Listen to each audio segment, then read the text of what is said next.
In an isosceles triangle, the vertex angle is twice the base angle. Remember that is an isosceles triangle, base angle are equal and sum of angle of a triangle is 180. Find out the angles. अब हम इसमें देखते हैं कि प्रश्न हमारा कह रहा है कि एक ये समद्विबाहु त्रिभुज है जिसका शीर्ष का एंगल यानी कि ये एंगल अपने बेस एंगल का दोगुना है, आधार के कोण का दोगुना है। तो अब हम इसमें क्या मानते हैं कि let the base angle equal to x. According to the question vertex angle कितना हो जाएगा, हमारा बेस एंगल का दोगुना है यानी कि 2x हो जाएगा।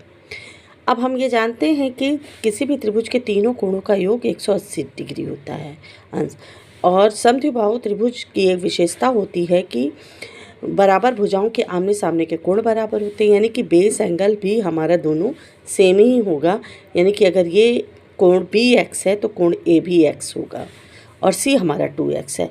तब हम देखते हैं कि x plus 2x equal to 180 degree, x plus 2x 4x बराबर 180 डिग्री। 4 मल्टीप्लाई में है, इधर आएगा डिवाइड में हो जाएगा, तो x equal to 180/4, x equal to 45 degree.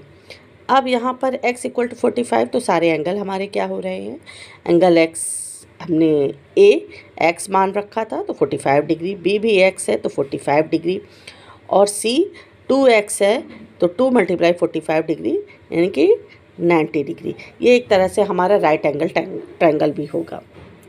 इसमें एक कंडीशन और भी आती है जिसमें ये कहता है कि वर्टेक्स का जो एंगल है हमारे बेस के एंगल का योग का दोगुना है।